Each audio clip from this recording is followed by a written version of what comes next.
नमस्कार दोस्तों, आज की हमारी कहानी है राजा सूरत की कथा। बात त्रेता युग की है। कुंडलपुर के राजा सूरत बहुत परोपकारी और धार्मिक प्रवृत्ति के थे।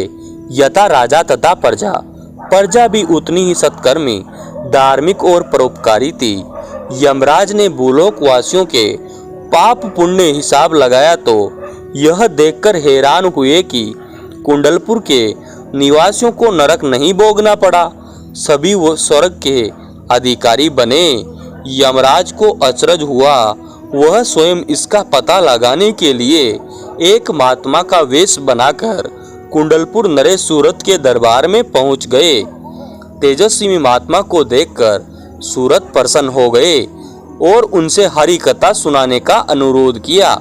महात्मा ने कहा, कथा सुनाने से क्या होगा, सबको अपने कर्मों का फल भोगना ही है, इसलिए हरि कथा सुनने के भ्रम में न पड़े, सत्कर्म करे वही साथ जाएगा।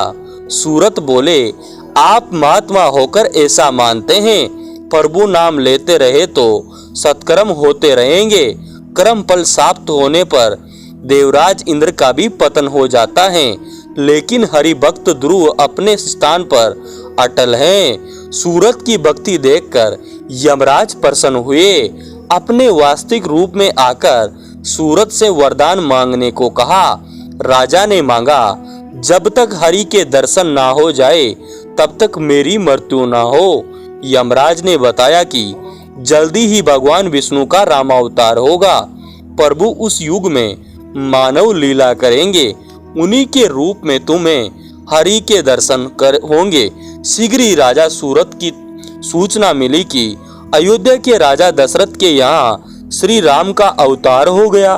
श्री राम के दर्शन की आस में वह उनकी हर सूचना लेते रहते हैं। जब प्रभु ने राज सिंहासन संभालने के बाद अश्वमेघ का घोड़ा छोड़ा तो सूरत को अपना मनोरथ पूरा होता नजर आया। उन्होंने यज्ञ के घोड़े को रोकने का निश्चय किया। अश्व की रक्षा में चल रहे शत्रुघ्न से सूरत का घोर संग्राम हुआ। सूरत ने शत्रुघ्न को सेना समेत बंदी बना लिया। शत्रुघ्न की रक्षा के लिए अंगद और हनुमान जी भी आए। राजा सूरत ने सबको रामास्त्र के बल पर बांध लिया। सूरत ने उनसे कहा, मैंने आप सबको रामास्त्र से बांधा है, जिसे काटने का सामर्थ्य आप में नहीं है। यदि आप मुक्ति चाहते हैं तो अपने स्वामी को युद्ध के लिए भेजे।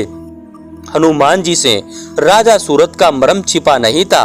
उन्हें श्री राम का वरदान था, उनका हर अस्त्र उन पर प्रभावहीन रहेगा। लेकिन राम भक्त सूरत का मनोरथ पूरा करने के लिए वह बंधे रहे। लक्ष्मण ने सेना तो तुरंत कुंडलपुर जाकर सूरत को दंड देने को तैयार हो गए। श्री राम ने लक्ष्मण को रोका और कहा, बिना मेरे गए यह विधन नहीं टलने वाला। प्रभु स्वयं अस्त्र शस्त्र से सुसज्जित होकर कुंडलपुर पहुंच गए। श्री राम को देख सूरत ने शस्त्र फेंके और प्रभु के चरणों में गिर गए। सूरत ने कहा कि उनके दर्शन मात्र के लिए उन्होंने काल को रोक रखा है। श्री राम ने उन्हें अपने दिव्य रूप के दर्शन दिए। प्रभु ने सूरत से वर मांगने को कहा। प्रभु दर्शन पाकर सूरत धन्य हो गए और कहा, अब कोई और कामना नहीं, फिर भी यदि आप कुछ देना चाहते हैं तो सेवा का अवसर दीजिए। अश्वमेघ का यह कार्य पूरा करने में मुझे सेवा में ले लीजिए।